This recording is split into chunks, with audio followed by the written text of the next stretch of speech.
현실 감각 키우는 법이란 제목으로 하나님 말씀 증거하도록 하겠습니다. 핵심은 오늘 비방하지 말라 그 메시지입니다. 오늘 본문을 통해서 비방을 멈추어야 할 이유 3가지를 살피고 하지 말라 그러면 너무 좀 덤덤하잖아요. 그래서 비방을 멈추는 삶을 사는 대안 제시. 그래서 이 적용, 대안의 3가지 정도를 체크하고 보겠습니다. 먼저 메시지는 11절이잖아요. 형제들아 서로 비방하지 말라. 왜 형제를 비방하지 말아야 될 것인가? 3가지인데 첫 번째는 한 형제이기 때문에, 두 번째 하나님 말씀을 어기는 거기 때문에, 세 번째 하나님 대신에 내가 재판장 되는 거기 때문에 오늘 성경 그렇게 표현하고 있습니다. 차례대로 살펴보겠습니다. 첫 번째는 우리가 한 형제이기 때문에 그렇다라는 것입니다. 그래서 11절 보니까 형제들아 비방하지 말라. 형제를 비방하는 자나 형제를 판단하는 자는 형제 이렇게 나오죠. 비방이라는 헬라어 단어가 있는데 설명 안 할게요. 그냥 이게 중상한다, 모략한다, 험악한 말을 한다 그런 뜻입니다. 거기서 말라라고 하는 것은 강한 명령이거든요. 절대 비방하지 말라 그런 얘기입니다. 비방은 뿌리가 어디서 나오는 거냐면 마귀로부터 나오는 것입니다. 마귀 별명 아십니까? 디아볼로스. 들어보셨나요? 디아볼로스. 그 디아볼로스가 마귀 별명인데 마귀를 디아볼로스라고 불러요. 뜻이 뭐냐 하면 비방하는 자예요. 중상 모략하는 자, 험악한 말 하는 자, 디아볼로스. 그러니까 비방할 때 누구 닮은 거예요? 지 아비 닮은 거예요. 그죠? 네 아비를 닮았다 그러잖아요. 디아볼로스. 그래서 비방은 마귀의 일꾼이다 그런 뜻입니다. 하나님께 찬송하고 격려하고 이런 게 있어야 하나님 닮은 거지. 그러니까 마귀 닮은 사람이 누구냐? 비방하고 다니는 사람은 마귀 닮은 사람입니다. 이상해요. 참 묘하다고. 복음 증거하고 감사하고 이럴 때는 별로 나서지 않아. 근데 갑자기 비방할 때 되면 눈에 확 띄는 사람 있죠? 그거 왜 그래요?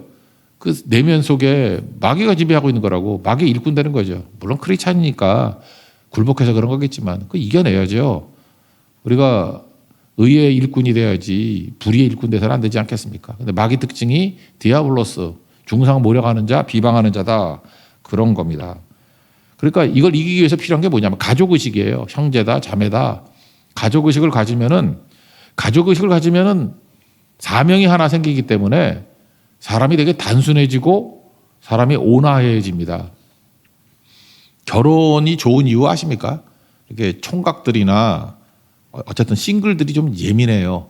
예민한 이유가 뭐냐면 자유롭게 있기 때문에 그렇거든. 제약 조건이 없잖아. 그냥 내가 하고 싶은 대로 하고 조금 더 제약 조건이라 그러면 하나님의 뜻대로 요 정도니까 되게 자유로워요. 걸리는 게 없기 때문에. 그러다가 막상 결혼을 딱 하지 않습니까? 그러면 사명이 하나 더 생기잖아요. 특별히 남자들 같으면 그런 사명이 있을걸. 가정을 지켜야 된다. 처자식을 먹여 살려야 된다. 나는 여자가 아니기 때문에 모르지만 남자는 다 있어요. 이런 거.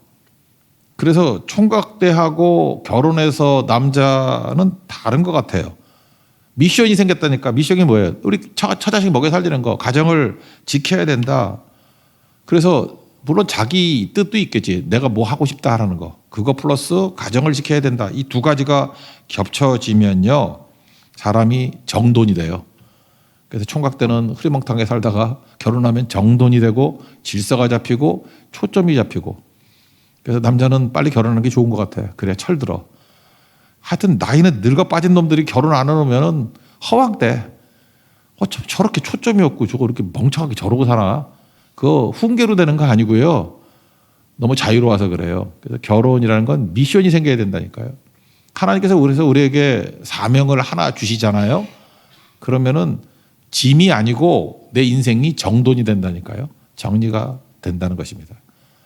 그 제약 조건 중에 하나가 뭐예요? 우리 가족같이 여긴다는 거예요. 어떤 형제에 대해서 형제라는 생각이 들면은 일단 까칠한 말이 줄어들게 돼 있고 어떻게 하면 저 살릴 것인가. 그래서 세워주고 가정의 목적은 생존이잖아요. 일단 고치고 안 고치고의 문제가 아니라 가족이라 그러면 일단 살아야 될 거 아니야. 자기 자녀 가운데 무슨 망나니 같은 녀석이 있어. 그러면 가족이 아닐 때는 저 망나니를 저거 왜 돌봐? 저 쫓아내버려. 그냥 지워버려. 호적에서 지워버려. 이러죠. 근데 막상 자기 가족이 한번 대봐. 대보면은 고치고 안 고치고는 둘째 문제고 살려놔야지. 저 또 죽으면 어떡해. 그죠? 살려놔야지요. 그래서 가족이 된다라는 건 뭐냐면 세워주는 거, 살려주는 거. 그게 교회가 가족 같은 교회가 된다는 게 그런 뜻이라는 것입니다. 그래서 사람이 잔인해지지 않아요. 일단 세우고 살리는 데 집중하는 교회가 돼버리는 거죠. 교회에서 잔인한 사람들 보면은 사명이 없기 때문에 그렇습니다. 교회가 가족이라는 사명, 가족을 세워야 된다라는, 가족을 먹여 살려야 된다는 어떤 사명. 그러니까 가장을 해서 사명이죠. 그거 있는 사람들은 그렇게 안 살아요. 그러니까 형제같이 여긴다는 건 그런 거죠.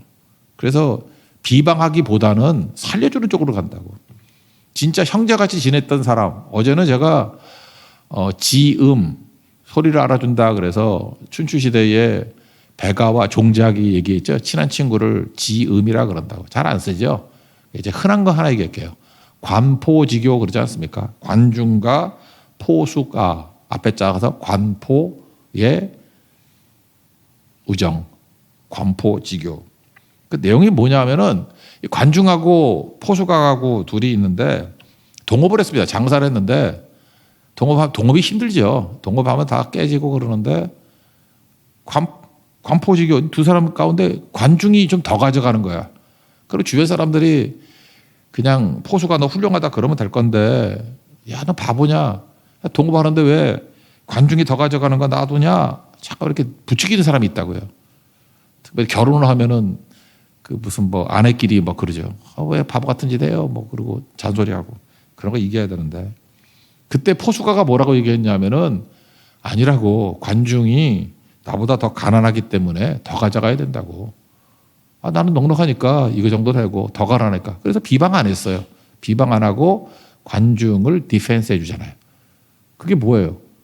그게 사랑이라고. 그러면 이거 비방 안 할 수 있죠. 또 하나, 이 관중이 좀 멍청해는 거야. 시험만 보면 떨어져. 벼슬길 나가는데 그 3번 떨어졌나? 그랬을까? 3번.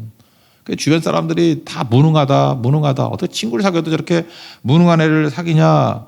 그랬더니 시험 문제 잘못 냈대. 대단한 사람이죠. 시험을 못 본 게 아니라 시험 문제 잘못 냈대. 거기 정확한 표현은 시대를 잘못 만나서 뭐 이렇게 표현을 합니다. 절대 비방 안 해요. 그리고 두둔해주고 관중은 훌륭한데 시험 문제 잘못 냈다고. 이거 대단한 거 아니에요? 왜 형제로 여기니까. 이거 비방하지 않고 형제로 여기는 거예요. 이렇게 가야지. 기독교 밖에도 이런 사람이 있는데. 전쟁 났습니다. 근데 관중은 하여튼 이게 쪼단가 봐. 전쟁터에서 3번이나 도망을 했어요. 도망병. 그러니까 주변에 있는 사람들이 도망하는 거 아니까 비겁자처럼 비겁한 놈이 어딨어. 막 욕을 하고 비방을 할 때에 포수가가 했던 일이 뭐냐. 아니야. 늙은 어머니가 계셔서 그래. 관중이 죽으면 저 어머니 누가 모시니? 쟤는 비겁한 애가 아니고 효자기 때문에 그래. 비겁한 자라는 소리를 듣더라도 어머니를 모셔야 되기 때문에 수치를 무릅쓰고 저렇게 도망쳐 나온 거야. 아, 포수가 이 정도면 이게 진짜 좋은 크리스찬 아니에요? 내가 볼 때 포수가만큼 넉넉한 크리스찬도 드물 것 같은데. 아, 이런 관포지교 하나만 놓고 본다 그래도 형제라는 의식을 갖고 있으면 비방 못 하겠죠. 부끄럽죠. 우리 뭐 성경 읽고 난 다음에 이걸 메시지도 들어야만 비방 안 하려고 그러고 또 크리스찬이라고 하면서도 맨날 남 비방하고 마귀의 일꾼이고 디아블로스. 가슴 아프죠. 그랬더니 관중이 그런 얘기를 했대잖아요. 나를 낳아주신 거는 부모님이고 나를 알아주는 것은 포수가라고. 그 고사로 유명하잖아요. 여러분들 이 포수가 같은 이런 사람이 돼야 돼. 이게 크리스찬이에요. 교회가 따뜻한 교회가, 교회도 온도가 있잖아요. 우리 주변에 있는 사람들 다 죄인이고 뭐 의인은 하나도 없고 부족하고 그러잖아요. 아, 뭐 다 부족한 사람들 아니에요? 아, 비방하려고 그러면 비방할 거 없나 뭐. 우리도 머리 있어요. 그 찾아내려면 얼마든지 찾아내. 안 하는 거예요. 왜? 형제니까. 우리 포수가거든. 더 가져가도 알아요. 누가 몰라. 그래서 품어주는 거고. 비겁장 거 다 알아요. 근데 노모 때문에 그렇다 그러고. 포수가. 그게 크리스찬의 마인드입니다. 그 비방 없죠. 세워주고 품어줄 수 있는 그 모습이 있기를 바랍니다. 두 번째 비방에서는 안 되는 이유가 뭐냐면 말씀 어기는 거래요. 11절 하반절인가? 곧 율법을 비방하고 율법을 판단하는 것이라. 그러니까 말씀과 부딪히는 거다. 그런 뜻이죠. 특별히 말씀이라 그러니까 레위기 19장 16절 보니까 너는 내 백성 중에 돌아다니며 사람을 비방하지 말라. 말씀에 분명히 율법에 나오잖아요. 그러니까 비방하는 사람의 특징이 뭐냐면 돌아다녀. 혼자 절대 가만히 안 있고 여기저기 돌아다니면서 루머 퍼뜨리고 이게 하나님 말씀과 위배되는 거 아닙니까? 그렇게 하지 말라는 거죠. 근데 이런 사람들이 왜 이렇게 열심을 내죠? 이게 근본적인 뿌리가 약한 건데 뭐냐면 내가 더 정의롭고 내가 더 옳고 내가 더 뛰어나다라는 생각을 했기 때문에 그래요. 그러니까 내 생각이 옳다는 거예요. 그 바리새인 느낌 안 듭니까? 내 생각이 옳아. 틀릴 리가 없어. 뭐라고 해도 하늘이 두 쪽이나 내 생각이 옳아. 그러니까 이게 문제가 되는 거죠. 그래서 결국은 하나님의 대적이 되고 그렇게 된다는 것입니다. 시편 101편 5절 보니까 자기의 이웃을 은근히 헐뜯는 자를 내가 멸할 것이요 눈이 높고 마음이 교만한 자를 내가 용납하지 아니하리라. 심판이 있습니다. 하나님 대적하는 자가 된다라는 거죠. 이렇게 해서는 안 된다. 그걸 계속 강조하고 있네요. 잠언 10장 18절 보니까 미움을 감추는 자는 거짓된 입술을 가진 자요 중상하는 자는 미련한 자다. 중상모략하는 사람이 미련하다 그러잖아요. 미련하다는 게 성경은 잠언 같은 데는 뭐로 쓰이냐면 성령 없는 사람, 하나님 없는 사람을 뜻해요. 그러니까 하나님 없고 성령이 없으면 미련한 짓 하는데 미련한 자의 특징이 뭐라고? 중상모략한다고. 똑같은 얘기죠. 디아블로스. 그러니까 성령 충만하면 중상모략 안 합니다. 그러니까 이거는 뒤집어서 중상모략하지 말자, 비방하지 말자가 아니라 내가 죽고 NIBC 성령으로 기름 부어 주옵소서. 성령 충만하게 하옵소서. 그러면 비방 안 하죠. 할 수가 없다라는 것입니다. 그리고 세 번째는 비방하는 이유가 뭐냐면 하나님을 대신하는 거예요. 그 하반절부터 보니까 내가 만일 율법을 판단하면 율법의 준행자가 아니요 재판관이로다. 입법자와 재판관은 오직 한 분이시니 능히 구원하시기도 하시며 멸하기도 하시느니라. 너는 누구에게 이웃을 판단하느냐 그랬죠. 판단하느냐. 재판은 하나님께 속한 거죠. 그래서 이 재판이라는 말이 어디서 나왔냐면 그 사사기가 재판 관계예요. 그래서 새로 번역된 건 판관기라고 나왔나? 재판관기 그런 뜻이에요. 무슨 뜻이냐? 재판은 하나님만 하신다는 거예요. 그래서 하나님이 재판을 대신하려고 하나님의 사람을 보내는 것이 사사예요. 저지라고 그래요. 저지. 그 사사기에서 주는 메시지는 뭐냐면 하나님이 재판관이라는 거예요. 근데 하나님이 재판관이라고 인정을 안 하죠. 자기 소견에 오른 대로. 내가 재판관이야. 그게 사사기예요. 하나님이 재판관이다. 웃기는 소리 하고 있네. 내가 재판관이야. 그래서 박살이 나면 그때 가서 한번 하나님이 재판관으로 보내는 사람 말을 들어. 그러니까 그 판관은 하나님이에요. 하나님 말씀을 대언하는 자. 그런 거라고. 그래서 사사기 내내 무슨 얘기입니까? 자기가 재판장이라고 설치는 녀석들의 어두운 역사. 그런 거라고. 그럼 우리도 사사기를 끝내려고 그러면 어떻게 돼요? 재판은 내가 하는 거 아니에요. 하나님이 재판관이십니다. 그거를 로마서 12장 19절에서는 친히 원수 갚지 마라. 네가 재판관이냐? 원수 갚는 것이 내게 있다. 하나님이 재판관이다. 그런 뜻이죠. 그러니까 이거 아니면은 하나님 대적하는 거죠. 민수기 12장을 보면은 그 모세가 구스 여인 취했다고 그 아론하고 미리암이 비방하죠. 모세를 비방하니라. 똑같은 거예요. 비방, 디아블로스. 이게 마귀 일꾼이라고. 어떻게 아론하고 미리암이 이런 짓을 하나? 그랬더니 18절에 하나님께서 이렇게 말씀하세요. 내가 어찌하여 내 종 비방하기를 두려워하지 않느냐. 비방에는 심판이 있습니다. 여러분 일이 안 되는 일이 뭔지 알아요? 막히고 여러분 인생이 힘들어지는 이유가 뭐냐면 하나님 대적하기 때문에 그래요. 하나님 자리 대신이 있기 때문에. 비방하지 말래잖아요. 너 어떻게 비방하는 걸 두려워하지 않느냐. 겁대가리 없어요. 겁대가리. 비방하고 다니는 건 겁이 없는 거야.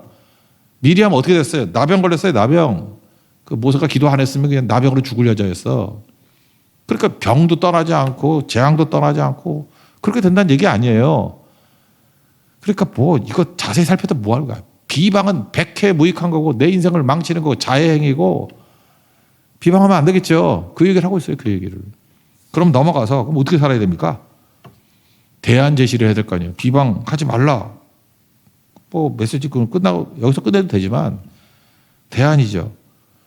우린 눈이 있기 때문에 남의 허물이 보이잖아요. 남의 허물을 볼 때 비방하지 말고 타산지성, 나를 바라보라는 거예요. 나를. 비방하는 거를 남에게 얘기하는 게 비방이지만 나한테 얘기하면은 회개잖아요. 회개. 예수님이 그렇게 하라고 그랬잖아요. 마태복음 7장 3절 보니까 형제의 눈 속에 있는 티는 보고. 여러분 형제의 눈 속에 있는 티를 보려고 하면 얼마나 시력이 좋아야 되는지 알아요? 저는 눈 속에 있는 티는커녕 뭐 눈도 잘 안 보여. 그러니까 가까이 가서 봐야 되니까 눈 시력 되게 좋은 능력 있는 사람이 형제의 눈 속에 있는 티를 보는 거라고. 티가 보일 때 내 눈에 들보를 깨달아야죠. 그러니까 그걸 볼 때 저 형제가 저런 거구나. 나는 얼마나 잘못했나. 그런 거죠. 뭐 말 함부로 다니고 할 때 저는 이렇게 말을 함부로 하고 다녀. 돌이켜 보니까 말은 내가 더 많은데 정말 조심해야지. 그죠? 이 말 때문에 살리기도 하지만 얼마나 많은 사람이 상처 입고 죽었을까. 그래서 회개하고 조심하고 성령으로 기름 부어달라 그러고 입술에 파수꾼을 세워달라 그러고 그렇게 하는 게 맞겠죠. 이거는 어떻게 해서 알 수 있냐면 현장에 부딪혀보고 말아요. 그래서 아까도 얘기했지만 현실 감각 없는 사람들의 특징이 뭐냐 하면은 이론으로만 살아 그래. 풍경으로만 살기 때문에. 산이 왜 험합니까? 산이 험한 이유가 뭐예요? 구경하는 사람은 산이 험하지 않아요. 산에 오르는 사람만 산이 험해. 내가 험한 산 어디 있었나? 저는 뭐 등산을 그렇게 크게는 많이 안 하거든요. 제가 설악산 갈 때도 설악산 힘들었어. 그 백담산부터 올라가면 되게 길어요. 백담산부터 쭉 올라가면은 그 거리도 멀어. 하루에 안 돼. 1박 2일 걸어야 돼. 나 그것도 힘들었고. 지리산 진짜 지리했고. 나는 생각보다 소백산이 힘들던데. 가보셨어요? 소백산은 작은 백두산이래. 넘어가면 또 산이고 넘어가면 또 산이고. 난 진짜 힘들더라고. 근데 멀리서 보면은 소백산 그러면 웃겨 보여. 이렇게 한눈에 보이거든. 저기 아무것도 아니야 뭐. 그런데 가보라니까. 한번 가봐요. 버스 지리산도 한번 가봐. 차 타고 올라가가지고 야호하고 사진 찍고 나오지 말고 진짜 밑에부터 걸어가봐. 쉽지 않다는 것입니다. 그래서 꿈도 두 종류 꿈이 있어요. 개꿈은 안 힘들어. 맨날 뭐 얘기해보면 꿈 얘기하는데 하나도 안 힘들어 보여. 근데 좋은 꿈은요, 나를 힘들게 해요. 하나님이 주신 꿈은 힘들어요. 난 힘들다고 봐. 실제로 그 꿈대로 살아봐요. 하나도 쉽지 않아. 전도도 진짜 해보라니까. 어떤 목사님은 그 피트니스 센터 다니시는가 봐요. 그래서 자기 개인 PT 하시는 분을 어제 전도했더라고. 그러다가 보면서 만감이 교차하더구만. 어떻게 피트니스 센터 다니면서 몸매는 계속 그렇게 똑같고 근데 전도는 하는구만. 육은 꽝이고 영은 킹이고 그런 생각을 했어요. 훌륭하죠 그게. 잘 보세요. 이게 PT 하면서 전도하는 게 쉽지 않잖아. 전도에 오잖아. 그런 게 하다 보면 쉽지 않았을 거라고. 그러다 보면은 이 실력이 느는 거죠. 이런 문제가 있구나. 이게 만만치 않구나. 그럼 또 다시 엎드리게 되고 하나님 지혜를 주세요. 능력을 주세요. 그런 거죠. 다 이 깡통 사역자들의 특징이 뭔지 알아요. 해보지도 않아. 해보지도 않고 그냥 뭐 시키는 일을 하려고 그러고. 아니 우리가 하나님 앞에 다 부르심 입은 사람들 아니에요. 그러니까 다 부딪혀야지. 이것도 부딪히고 저것도 부딪혀보고. 험난하잖아요. 험난하지. 인생 험난해요. 목회 험난해요. 목회가 왜 쉬워? 부딪히면 쉽지 않아요. 그런 실력이 느는 거라고. 맨날 그 좋은 사람하고만 일할 거야. 고집불통의 사람들. 저 처음에가 목회할 때, 그 전도사 갈 때 부장이 교장 선생님, 부감이 교감 선생님이었어요. 그분 잘 계시나 모르겠다. 육아편 교장 선생님이시. 그러니까 나쁜 분은 아닌데 난 숨을 못 쉬겠더라고, 숨을. 말도 엄청 느려. 제 목소리 4배 느리고, 그리고 웃기만 하고, 결제 안 받으면 아무것도 못하게 만들고. 제가 답답해 살겠냐고. 근데 제가 마지막 목사 되고 할 때 그분이 저에게 가장 든든한 지원자였어요. 나는 저분 없으면 목회 잘할 것 같다. 저 교감 선생님, 교장 선생님 없으면. 근데 그분들 같이 하다 보니까 힘이 되던데요. 험했어요. 험한 산이었다고. 근데 돌파해서 형제같이 되고, 제 아버지같이 여겨지고, 형님같이 여겨지고, 진짜 주 안에서 형제 자매가 되니까 큰 힘이 되더라고. 저 교회 떠나올 때 건금해주고 선물 제일 많이 해준 분들이 그분들이에요. 그리고 제가 위기 상황에 놓였을 때 저한테 좋은 소리 해줬던 분들도 다 그분들이고 그런 거죠. 그래서 험한 산이 저한테는 축복이었다. 그런 걸 느끼게 됩니다. 현실 보세요. 현실이 없는 사람들은 꿈을 안 꾸기 때문에 그래요. 꿈을 한번 꿔보세요. 내가 하는 일이 반드시 유학을 가야 되는 일이야. 유학 간다는 꿈을 꿔야지. 근데 현실이 만만치가 않아. 미국 유학 가야 되는데 뭐 미국 들어가기도 힘들고 집은 가난해. 학비도 없고. 미국 학비 요즘에 1년에 1억 들어요. 1억. 이게 가능한가? 그것도 없어. 근데 꿈을 있으면은 현실이 드러나요. 그리고 부딪혀서 해결책이 또 나와. 그냥 이렇게 막연하게 있는 사람은 불가능하다 그러는데 부딪혀 보면 또 길이 있어. 그래서 꾸역꾸역 해내는 사람, 거기서 인물이 나오는 거예요. 그래서 현실 감각이 없다는 얘기는 무슨 얘기예요? 부딪히지 않았기 때문에 그래요. 여러분, 우리의 삶 가운데 모든 시험이나 어려움이라고 하는 것들이 그게 우리를 넘어뜨리는 게 아니라 꿈을 실현하게 만드는 능력이 된다라는 것입니다. 그래서 현실적으로 다른 사람의 내용들을 보면서 거울로 삼으십시오. 그리고 현장 부딪히면 현실성도 갖추게 된다. 두 번째는 내가 비방하는 그 잣대로 내가 비판당한다는 거죠. 마태복음 7장 1절. 비판을 받지 아니하거든 비판하지 말라. 2절. 너희가 비판하는 그 비판으로 너희가 비판을 받을 것이요. 요즘에 뭐 그런 거 많이 있잖아요. 뭐 SNS 많이 해가지고 뭐 글로 이렇게 비판 많이 하는 사람. 나중에 그 글로 또 자기가 저격당하고 그러지. 나 그걸 보면서 무섭더라고. 내가 누구를 비판한 거 가지고 다 나한테 와서 꽂힐 거라고. 너는 뭐 생각해보니까 내가 더 해. 그죠? 남의 약점 많이 보이고. 그래서 요즘에 내가 별로 욕 안 해. 욕 안 하는 게 뭐냐면 그거 다 나한테 꽂히거든. 생각해보니까 나도 그거 아니야. 그러니까 기도하게 되고 또 그 사람에 대한 뭐 비난 그런 것보다도 주님 나는 더한 사람이네요 하고 이렇게 거울로 보게 되고 그런 거겠죠. 세 번째는 살리는 건 비방이 아니라는 거예요. 비방해가지고 건강해지고 사람이 산다 그러면 해야죠. 근데 꼭 마귀는 이런 생각을 갖게 만들어. 네가 그렇게 비방하고 막 그래야 정의가 세워지고 그래야 질서도 잡히고 그래야 잘 되는 거야. 누가 그래 누가. 이 마귀 새끼야. 누가 그래. 그게 디아볼로서 비방하는 자의 유혹이지. 누가 그래. 비방으로 잘 될 것 같으면 교회 비방 전문가들 다 데리고 오고 목사도 비방 제일 잘하는 사람 목사 세우고 그럼 막 부흥하겠네. 예수님의 방법은 뭐였어요? 비방이 아니고 침묵하고 배우는 거였죠. 입 다물고 도수장에 끌려가는 양같이.